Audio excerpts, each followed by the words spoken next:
주말 사이 나온 경제 투자 뉴스 확인해 보겠습니다. 개장 1시간 전 전략 준비해보는 시간 세 분 수고해 주시겠습니다. 야천투자연구소 남인호 소장, LNS홀딩스 김선영 대표, FI리서치 한용희 수석입니다. 어서 오세요. 뉴스 바로 확인해 보시죠.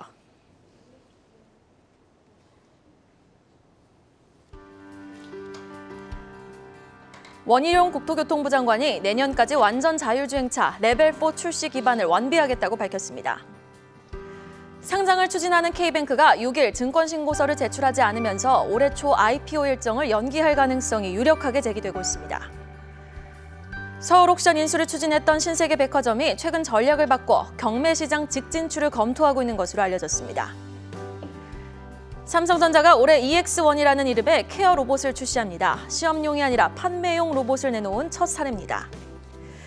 테슬라가 2년 만에 국내에서 가격을 인하했습니다. 모델3 후륜 구동 모델은 기존보다 판매 가격이 600만 원, 모델 Y 롱레인지 모델은 기존보다 1,165만 원 싸졌습니다. 우리금융그룹이 다올금융그룹의 벤처캐피털 계열사인 다올인베스트먼트를 인수합니다. 오스템 임플란트가 중국의 리콜설을 전면 부인했습니다. 국내 최대 실리콘 음극재 회사인 대주전자재료가 최근 공시를 통해 밝힌 금액 외에 내년 추가 투자를 통해 생산 능력을 5배 확대합니다. LG에너지솔루션이 전기차용 퓨어 실리콘 시제품을 개발하고 본격적인 성능 테스트에 착수할 계획입니다. 외국인의 지속되는 매수세에도 시장의 투심은 더 위축될 것이라는 우려의 목소리는 커져만 갑니다. 자, 첫 번째 이슈, 3년 만에 하루 평균 거래 대금 최저 수준 확인해 보시죠. 자, 새해 첫 주 코스피 지수는 무려 8주 만에 상승으로 마감은 했지만요. 거래 대금을 보고 있자니 마냥 좋아할 수는 없었습니다. 그렇죠, 남인호 장님? 예, 그렇습니다. 지난주 연초 한 주간이 비교적 괜찮은 그런 한 주였습니다. 물론 장중에는 2180포인트라는 즉 2200포인트가 붕괴가 되기도 했습니다만 주말에는 2300포인트까지 반등에 성공했습니다. 물론 종가는 2289로 마감됐습니다. 자, 여러분 분명히 주가 지수는 올랐습니다. 그러나 굉장히 우려스러운 부분이 있습니다. 작년 그리고 재작년에 비해서 거래 대금은 3분의 1 토막이 났고요. 거래량도 절반 수준밖에 되지 않습니다. 우리가 이런 말이 있습니다. 주가는 거래량의 그림자다. 즉 거래량이 많아지면 많아질수록 주가가 상승 확률이 높아진다는 말을 비유하는 것인데요.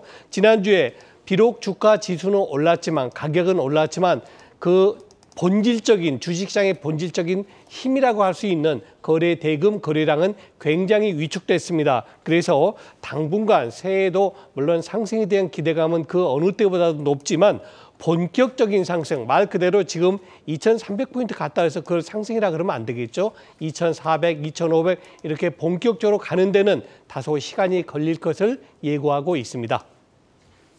네.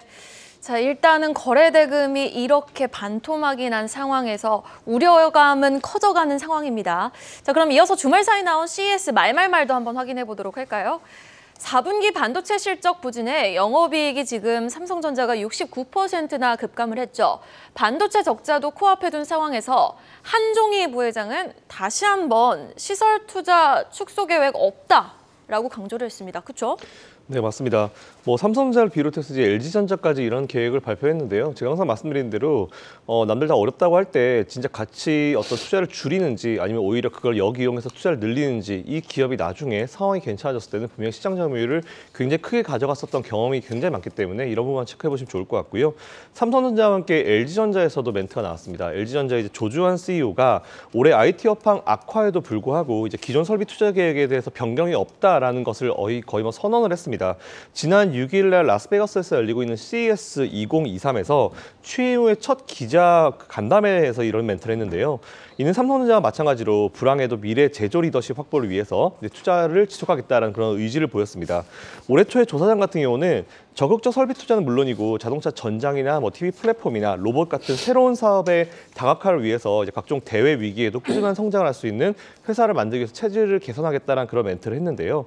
특히 지난해 LG전자의 발목을 잡았었던 물류비 등 영업비용의 증가 부분 상승폭이 좀 많이 꺾였습니다. 이에 따라서 올해는 경영 환경 자체도 굉장히 좀 나아질 수 있을 것이다라는 그런 긍정적인 멘트도 내보냈는데 일단 위 발언들 자체가 지난 6일 날 그 LG전자의 작년 4분기 어닝이 나왔는데요. 사실 쇼크가 나왔었죠. 뭐 그 이후에 나온 멘트라 좀 더 의미가 있는 것 같습니다. 참고로 LG전자 작년 4분기 매출은 21조 8,597억 원 나왔고요. 영업이익은 655억 나왔습니다.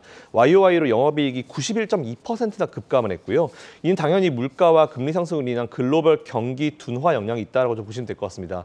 일단 앞에서 말씀드린 대로 대부분의 IT 기업들이 상반기에는 어렵지만 1분기 이후 이제 올해 2분기 이제 하반기 이후에는 좀 숨을 좀 돌릴 수 있는 그런 상황이 될 것이다라고 예상하고 있는 만큼 일단 지금 현재 투자가 당장은 좀 어렵겠지만 이걸 역이용해서 하반기에 좀 더 나은 이제 시장 점유율을 차지하기 위함이라고 생각할 때니까 관련주 투자하시고 계신 분들은 한번 체크해 보시면 좋을 것 같습니다. 네, 힘들 때도 굳건하게 꺾이지 않고 중요한 것은 꺾이지 않는 마음이라고 하죠. 중꺾망입니다, 여러분. 굳건하게 불황에도 투자 축소 안 하겠다라는 삼성전자와 LG전자. 자, 그러면은 일단 삼성전자의 영업이익이 3분의 1 토막이 났음에도 불구하고 이미 악재는 주가에 선 반영됐다는 부분에서였을까요? 아니면 감산에 대한 기대감이었을까요? 금요일 주가는 바닥을 찍고 반등을 확률을 높게 점치면서 지금 계속해서 반등을 했거든요. 외국인의 수급도 유입됐고요. 그러면 한용희 수석님이 보시기에는 반도체주, 삼성전자 뭐 다 바닥을 지금 찍었다고 보십니까? 아직 바닥을 얘기하기는 조금은 이르다고 생각하는 이유들이 뭐냐면 결국에는 이번 연도 서버용 그 메모리 반도체가 얼마만큼 좀 나타나는지를 판단을 해야 되는데 뭐 아마존이라든지 뭐 빅테크 업체들을 봤을 때는 감원에 대한 얘기가 있죠. 뭐 원래 아마존도 원래 10,000명 이상 감원을 한다라고 했는데 결국에 발표를 했던 게 18,000명입니다. 그러면 지금 일자리를 이렇게 줄어드는 상황에서 과연 적극적으로 투자를 할지는 조금 고민이거든요. 그래서 저는 삼성전자는 조금 더 지켜봐야 되지 않을까. 여기서 좀 중요한 거는 이제 반도체 장비주나 이제 소재 관련주들 좀 아직까지는 좀 지켜봐야 되지 않을까라는 생각을 좀 하고 있고요.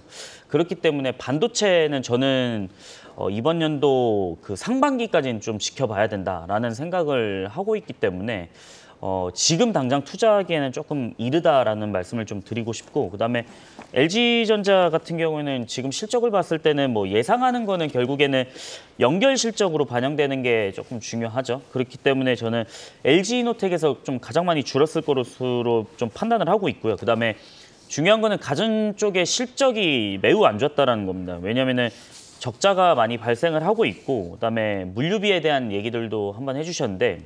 지금 뭐 상하이 컨테이너 지수를 좀 봤을 때는 여전히 좀 많이 내려왔음에도 불구하고 상황은 안 좋은 이유가 뭐냐면 수요가 받쳐주지 않기 때문이에요. 지금 유럽 쪽에서만 보더라도 TV에 대한 교체 수요가 여전히 조금 부진한 모습들을 보여주고 있고, 그러면 여기서 영업 비용이 많이 줄어든다라고 했을 때는 결국에는 주가가 상승을 하려면은 수요가 많이 올라와야 되는데 한쪽이 좀 빠지다 보니까 주가는 좀 아직 지지부진하다. 그러면은 LG전자 같은 경우에 지금 주가에 대한 상승력을 좀 동원하려면 어떻게 해야 되냐?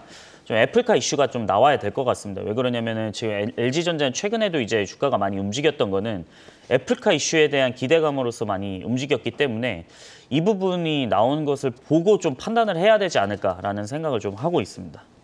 네, 알겠습니다. 또 CES 공식 석상에서 일단 관계자는 뭐 아무것도 언급할 수 없다는 취지의 뉘앙스의 말을 하긴 했는데 애플카에 대한 기대감으로 좀 반등을 노려볼 만하다라는 언급해 주셨고요. LG전자의 반등을 또 진단을 해주셨습니다. 이 자리에서 또 언론의 수많은 헤드라인을 뽑아냈던 삼성전자 한종희 부회장의 언급 하나 더 있었죠. 바로 삼성전자가 올해 안에 로봇을 출시하겠다는 내용이었습니다. 케어 로봇, 구체적으로 어떤 로봇을 출시하겠다는 겁니까? 네. 말 그대로 노인분들, 어르신들이 거동하는데 좀 불편을 느끼실 수 있지 않습니까? 연세가 높아지면은 그런 어려움, 걷기라든가 뛰기라든가 이런 여러 가지 생활에 불편을 느끼시는 분을 도와드릴 수 있는 말 그대로 케어 로봇을 이번에 출시하겠다 그런 것입니다. 자, 여러분은 기업을 평가할 때 어떤 기준으로 평가하십니까? 저는 안전성, 수익성, 성장성 이 세 개를 놓고 평가합니다. 삼성전자 한번 평가해 볼까요? 안전성. 전 세계에서 현금을 120조 가지고 있는 회사 몇 개나 되겠습니까? 제가 알기로 10개 안 됩니다. 그중에 하나가 삼성전자입니다. 두 번째, 수익성 어떻습니까? 아니 5조 원도 안 되는데 그렇게 급락인데 뭐가 좋으냐? 그래도 연간으로 보면은 30조, 40조 버는 회사입니다. 그런 회사 전 세계 100개도 안 됩니다. 마지막입니다. 삼성전자가 그동안 지난 5년 동안 항상 아킬레스건 잡았던 게 뭡니까? 바로 성장성이었습니다. 삼성전자가 반도체 말고 뭐가 있냐? 이렇게 하시는 분도 계시겠지만 역으로 생각해 보십시오. 애플이 왜 스마트폰 만드는 애플이 왜 애플카 자동차에 진출하고 또 테슬라가 전기자동차 만드는 회사가 왜 페이스북에 진출하겠습니까? 저는 이번에 한종익 부회장이 말한 케어로봇은 이제 삼성전자가 가는 많은 길 중에 이건 로봇으로만 간다는 뜻 아닙니다. 여러 가지 길 중에 하나가 바로 로봇이다라고 얘기를 합니다. 지금 국내에는 삼성 외에도 현대라든가 LG라든가 로봇 진출의 의향을 다 비췄습니다. 그러나 저는 문제 없다고 봅니다. 왜? 로봇 시장은 앞으로 미래 산업의 가장 핵심 중추 아닙니까? 그래서 저는 현대, LG, 삼성 모두가 진출해가지고 정말 세계에서 가장 좋은 로봇 회사가 되었으면 하는 바람입니다. 결론입니다. 지난주에 삼성전자가 정말 예상보다도 훨씬 못한 영업실적 발표했음에도 불구하고 외국인들이 사고 주가가 올랐던 이유는 뭡니까? 삼성의 미래는 반도체만 있는 게 아니고 로봇이라든가 스마트폰이라든가 다른 것도 있다. 결론적으로 말씀드리면 삼성전자의 지금 주가는 매우 저평가되어 있다라고 정리하겠습니다. 네, 저평가되어 있는 삼성 그리고 삼성이 내놓은 미래 비전 그 중심에 있는 로봇 확인해 봤습니다. 지난주부터 삼성전자의 유상증자를 결정했다는 소식에 꾸준한 수급이 유입됐던 레인보우 로보틱스가 있고요. 그리고 실적이 찍히는 로봇 기업이죠. SPG, 또 레인보우 로보틱스의 매출보다 지금 2배 정도 더 많이 매출을 찍고 있는 두산 로보틱스가 있습니다. 이렇게 로봇 관련주들 주 안에서 한용희 수석님이 보시기에는 어떤 종목의 추가 상승 여력을 가장 높게 진단하고 계세요?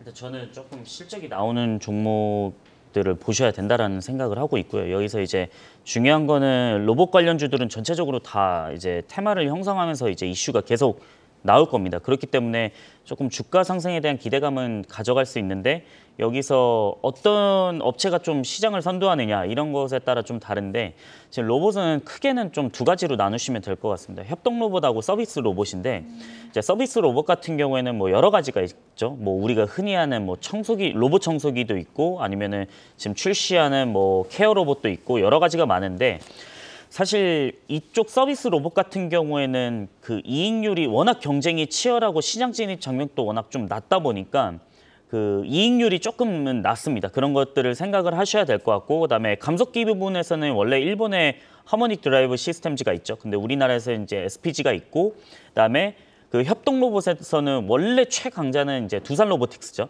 근데 이게 두산 지주사에 연결 편입이 되어 있다 보니까 사실 그 가치를 조금은 제대로 인정받지 못하는 부분들이 있습니다. 그러면은 다른 협동 로봇은 어디가 있느냐? 지금 뭐 앞서 말씀해주신 삼성전자가 투자한 레인보우 로보틱스도 있고, 그다음에 뉴로메카도 있습니다. 뉴로메카 같은 경우에는 지금 그 카페 서비스에 있는 바리스타 서비스를 대신하는 로봇으로도 들어가 있어서 굉장히 좀 주목을 많이 받고 있죠. 근데 아직까지 실적 부분에서는 많이 두각을 나타내고 있지는 못하고 있다라는 생각들을 하고 있기 때문에 저는 지금 당장은 실적을 본다라고 했을 때는 좀 SPG를 보시면 될 것 같고요. 아니면은 조금 테마성을 많이 탄다라고 했을 때는 뭐 뉴로메카나 아니면은 뭐 레인보우 로보틱스는 너무 많이 올라왔다 보니까 좀 안정적으로 간다라고 하면은 두산 지주사를 좀 노리는 게 좋지 않을까라는 말씀을 좀 드리고 싶습니다. 근데 사실 두산은 지금 두산 로보틱스는 매출은 찍혀도 영업 적자잖아요. 그렇죠. 그럼에도 불구하고 두산은 추가 상승 여력이 있다고 보십니까? 지금 가장 많이 쓰이는 협동 로봇 중에 하나가 두산 쪽입니다. 그렇기 때문에 그러니까 원래는 일본의 그 협동 로봇은 최강이 이제 화낙이죠. 화낙인데 그 국내에서는 이제 두산 로보틱스가 있다 보니까 영업 적자보다는 지금 시장 파이를 좀 늘려가는 부분들. 근데 지금 로봇 관련주들은 제대로 실적 내는 데가 많이는 없습니다. 그래서 뭐 비중을 많이 투자한다는 건 조금 위험한 발상인 것 같고 그렇기 때문에 조금 일부 비중으로 가져가시는 게 좋지 않을까라고 말씀드리겠습니다. 네, 알겠습니다. 자, 지난주 삼성전자를 시작으로 실적 포문을 열기 시작을 했죠.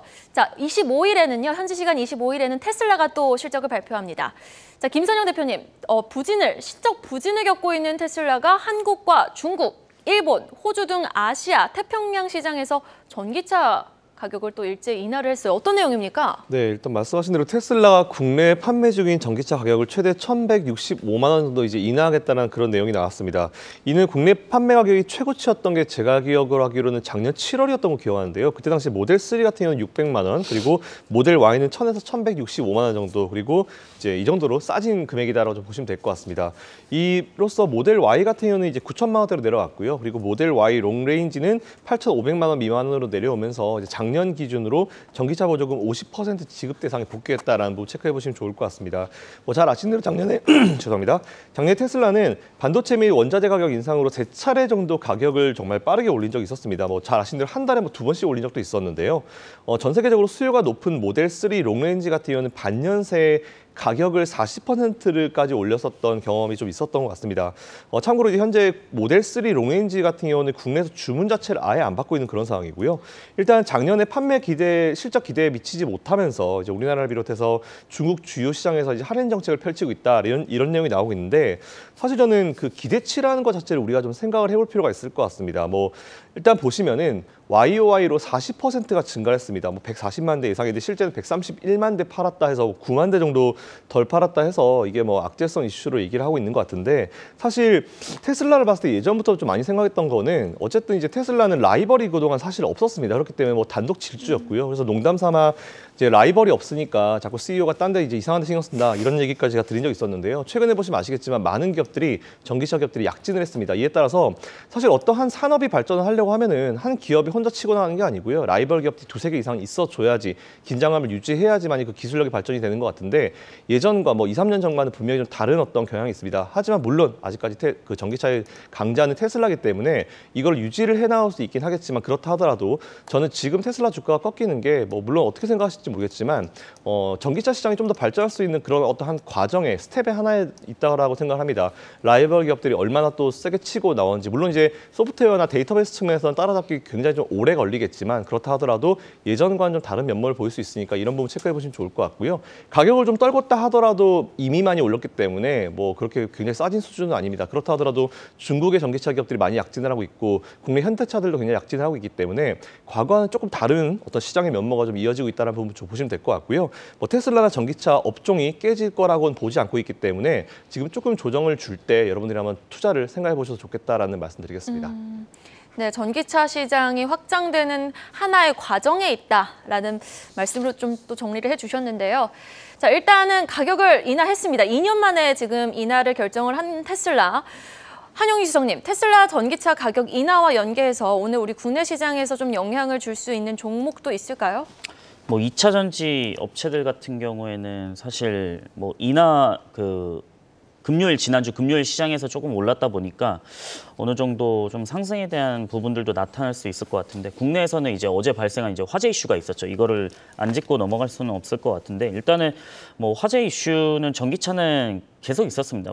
아이오닉 5도 그렇고 코나 EV도 그렇고 계속적으로 좀 화재에 대한 거는 전기차의 좀 약점이라고 볼 수도 있는 것 같은데, 근데 지금 일단 전반적으로 봤을 때는 중국에서 할인, 한국에서 할인, 그다음에 호주에서 할인, 아시아 쪽에서 이제 할인이고, 그다음에 미국 쪽에서도 어느 정도 할인이 들어간다라고 했을 때는 저는 좀 중국 시장에서는 BYD를 저격한 치킨 게임이라고 생각을 하거든요. 왜 그러냐면 BYD가 생각보다 빠르게 전기차 판매량을 늘려나가고 있습니다. 근데 아직까지 경쟁 상대를 봤을 때 지금 송플러스나 친플러스, BYD의 모델이죠. 근데 이거는 이제 PHEV니까 하이브리드 차량입니다. 그래서 지금 경쟁은 아니라고 생각을 하고 있고요. 그러면은 실제로 경쟁하는 거는 돌핀이나 얀플러스나 이제 실인데, 가장 여기서 경쟁으로 삼는 거는 실일 것으로 보입니다. 왜 그러냐면 지금 실이 중국 내 가격에서 CNY 기준으로 21만 2,800 위안 정도거든요. 근데 테슬라가 이번에 가격 할인을 한 10% 이상 하면서 모델 3 리얼 휠 드라이브라고 그러죠. 가장 스탠다드 모델인데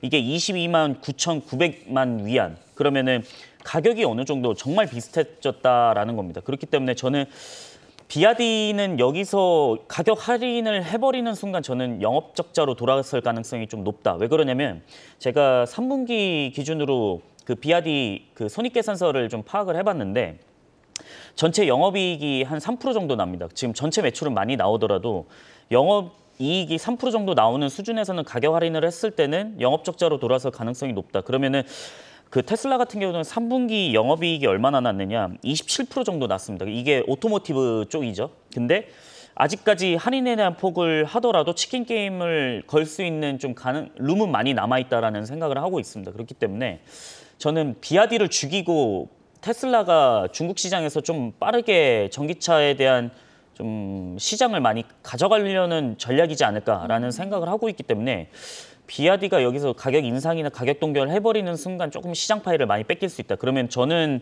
국내 2차 전지 업체 중에서는 이제 소재 업체들, 테슬라에 납품되는 소재 업체들이 좀 유망하지 않을까라는 생각을 하고 있고요. 그다음에 테슬라는 여전히 좀 영업이익 잘 내고 있습니다. 그렇기 때문에 그 중국에서도 아직까지 잘 팔리고 있고요. 그렇기 네. 때문에 저는 여전히 좀 긍정적이지 않을까라고 말씀을 좀 드리고 싶습니다. 심리가 지금 다소 훼손이 됐을 뿐이지 지금 25일 또 테슬라가 실적을 발표하지 않습니까? 네. 그 전후로 우리 또 직접적으로 연계되어 있는 납품업체들, 국내 납품업체들 좀 주목해 볼 필요가 있다라는 말씀으로 좀 정리를 해보도록 하겠습니다. 자, 이어서 다음 이슈입니다. 최근 부진하던 건설주가 부동산 규제 완화 정책에 지난주 또 일제히 상승세를 탔습니다. 뭐 금융주도 그렇고 부동산 관련해서 건설주도 일제히 좀 강세를 보였는데 건설주 추세적인 상승 전환으로 좀 바라봐도 괜찮습니까? 남인호 부장님? 네, 아쉽게도 아직까지는 추세적인 상승이다라고 단정짓기는 조금 어려워 보입니다. 자, 그 이유를 말씀드리겠습니다. 먼저 강남 3구를 제외한 모든 지역에서 이제 규제를 정상화시켰습니다. 그동안에 건설업종의 발목을 잡고 있던 규제 거의 다 해결됐다고 봐야 되겠죠? 자, 그런데 문제는 뭐냐? 이건 악재의 해소라고 보여집니다. 악재가 없어졌다고 주가가 올라가겠습니까? 쉽지가 않을 겁니다. 물론 지난주에 GS라든가 현대건설, 대우건설 등이 적게는 5%, 많게는 8% 오른 건 성공했지만 그거는 호재라는 그런 개념보다는 낙폭 과대, 지나치게 낙폭이 컸기 때문에 자율 반등이다. 저는 이렇게 봅니다. 그러면 건설업종이 본격적으로 올라가려면 뭐가 필요하냐? 저는 두 가지를 꼽고 싶은데요. 첫 번째, 국내 요인으로서는 금리의 정점을 확인하는 것이 중요하다. 지금 미국 금리가 4%대 있죠. 그런데 결국 FRB 위원들은 5%대까지는 가야지 미국 금리 멈춘다. 이렇게 하는 거 아니겠습니까? 그러면은 지금 한국은행 이창용 총재께서는 3.5%를 제시를 하고 있지만 3.5가 반드시 우리나라 고점이라고 단정 짓기는 어렵죠. 최근에는 약간 스탠스가 바뀌고 있지 않습니까? 3.5는 확정이 아니다. 좀 더 올라갈 수도 있다는 그런 뜻이죠. 제가 드릴 말씀 이겁니다. 국내 건설업종이 본격적으로 주가 회복이 되기 위해서는 저는 금리 정점이 지나야 되는데 그거는 빨라야지 1분기 지나야지 결정되지 않을까라고 보고요. 다음 두 번째입니다. 해외 쪽에서 뭔가 호재가 나와야 된다고 봅니다. 가장 기대하는 거 어디죠? 바로 사우디의 네옴시티가 되겠죠. 그쪽에서 우리 현대라든가 대우라든가 삼성이라든가 이런 굴지의 건설사들이 수주 갖는 조금 더 확실한 그런 재료 갖는다면 그때부터는 본격적으로 건설업종도 움직인다. 이렇게 말씀을 드리겠습니다. 네, 아직 추세적인 반등으로 보기는 이르다라는 말씀으로 건설주들 좀 정리를 해주셨는데 그 안에서도 그래도 실적이 좀 찍히는 건설주 있지 않겠습니까? 한용희 소님이 보시기에는 건설주 안에서 좀 눈에 띄는 종목 있지 않으세요? 저도 아직까지 이게 그 1월 3일 날 그 국토교통부에서 규제 완화 대책이 나왔는데 결국에는 이제 강남 3구랑 용산 제외하고 나서 그 해제를 규제 완화를 많이 해줬습니다. 그래서 사실 매력적인 거는 맞는데 건설사 입장에서는 재개발을 하려면은 조금 더 이익이 많이 남거나 아니면 시장이 좀 많이 반등해야 되지 않을까라는 생각을 저도 하고는 있습니다. 근데 지금 시총 대비해서 주택 매출을 봤을 때는 어떻게 보면은 그 GS건설이나 대우건설이 가장 좀 매력적이지 않을까라는 생각을 하고 있는 게 뭐냐면 제가 이제 방송 들어오기 전에 시가총액하고 주택 매출을 좀 살펴봤는데 시총 순위로 이제 주택 사업을 하고 있는 건설업종을 봤을 때는 그러니까 순서대로입니다. 이제 현대건설, GS건설, 대우건설, DLNC, HDC, 현대산업개발인데 뭐 다들 한 번씩 들어보셨죠? 근데 현대건설 같은 경우에는 해외에 있는 뭐 플랜트라든지 이런 공장들도 많이 하고 아니면 정유 사업에 대한 플랜트도 많이 하다 보니까 그 많이 희석이 됩니다. 주택 부분만 오로지 하는 것은 아니고 그러면은 지금 시총 대비해서 주택 시장이 많이 살아났을 때 주가 탄력성이 있는 종목들은 무엇이냐? 그럼 시총 대비해서 주택 매출이 많은 종목들이죠. 그러면 지금 GS건설이나 대우건설로 뽑을 수 있는데 뭐 어떻게 보면은 그 지금 시장이 반등하기 위해서는 규제 완화보다는 금리 인하에 대한 초점과 아니면은 수요가 좀 많아져야 된다라는 생각을 하고 있습니다. 그렇기 때문에 저도 지금 당장 뭐 건설주를 확 들어가야 된다라는 관점보다는 조금 금리 인하 시기, 그러니까 어떻게 보면은 주택 구입자들이 이 금리를 감당할 수 있는 범위가 좀 있어야 된다라고 저는 생각을 하고 있기 때문에 금리 부분을 좀 지켜봐야 되지 않을까라고 생각을 좀 하고 있습니다. 네, 아무래도 건설주와 금리는 정말 연관성이 밀접할 수밖에 없겠죠. 금리 부분을 조금 연관지어서 잘 팔로우를 하고 나서 좀 건설주를 지켜볼 필요가 있다라는 말씀으로 정리를 해보겠습니다. 자, 다음 소식입니다. 경영권 분쟁 소식과 중국 내 상품 부적합 판정 소식이 잇따라 좀 쏟아지면서 오스템 임플란트의 주가가 지금 오르락내리락 완전 롤러코스터를 탔습니다. 향후 주가 향방 좀 어떻게 전망하십니까, 김선영 대표님? 네, 호재랑 악재가 너무 단기간에 겹쳤던 것 같습니다. 참 이런 케이스가 있었을까 싶긴 한데 오스템 임플란트가 이제 경영권 분쟁 소식, 그리고 집단 소송 제기 소식, 그리고 중국 내 상품 부적합 판정 소식이 연속으로 쏟아져 나오면서 지난주 금요일에 주가가 정말 롤러코스터를 탔습니다. 일단 강성부 대표가 이끄는 KCGI죠. 여기서 이제 100% 지분을 보유하고 있는 애프리카 홀딩스라는 곳이 있는데 여기서 이제 오스템 임플란트 지분 늘렸다라는 공시가 나오면서 주가가 상승했습니다. 근데 그 이후에 증권 관련 소송에 휘말렸다라는 얘기가 나오면서 분위기가 좀 반전이 슬슬됐고요. 그 이후에 뭐 30분간 매매가 정지된 이후에 보합권을 움직이다가 오후에 중국의 부적합 판정이 나오면서 리콜 조치가 나올 것이다라는 이런 이야기가 나오면서 이제 주가가 한때 19%가 급락을 했었는데 일단 좀 살펴보니까 이제 임플란트 본체가 아니고요. 이제 임플란트를 시술할 때 사용되는 그 드릴에 좀 문제가 있었다는 그런 내용이 나왔습니다. 리콜 조치가 없이 뭐 과징금 부과 정도 이제 될 수 있는 그런 문제라고 회사에서 해명을 했는데 사실 이런 그 의료 기기 관련 기업들은 뭔가 이슈 하나만 나와버리면은 뭐 주가 급락은 뭐 한순간인 것 같습니다. 특히나 오스템 임플란트는 신뢰를 이제 회복하고 있는 그런 상황이기 때문에 이런 상황이 좀 더 이제 극대화될 수 있을 것 같고요. 제가 예전에 이제 개인적으로 휴젤이라는 기업을 투자할 때 어떤 케이스가 있었냐면은 갑자기 주가가 급락하더라고요. 거의 하한가를 갔는데 이유가 뭔가 봤더니 뭐 보툴리늄 톡신에 문제가 있었다, 독성이 있어서 어떤 한 명이 사망을 했다 이 얘기가 나오면서 주가가 거의 급락을 하면서 거의 하한가가 간 적이 있었는데 그때 아래 꼬리 달고 올라오고 그 위에 주가 계속 날아갔거든요. 이제 이런 식으로 뭔가 악의적으로 나올 만한 악재성 이슈들도 좀 많이 나올 것 같습니다. 물론 그런 데는 이런 어떤 이제 종목의 가벼움이 좀 제일 문제가 좀 있는 것 같고요. 이제 신뢰도를 회복하고 있는 기업에 그런 현상이 가끔 발생하는데 어쨌든 우리가 보호할 것은 이제 실적입니다. 그동안은 좀 많은 것을 잃긴 했지만 지금부터 차근차근히 다시 뭐 만들어가는 걸 좀 여러분들 보시면 될 것 같고요. 그렇다고 해서 너무 비중을 과하게 실을 기업은 아니니까 그 부분 한번 체크해 보시고 투자를 이어가시면 좋겠다라는 말씀 드리겠습니다.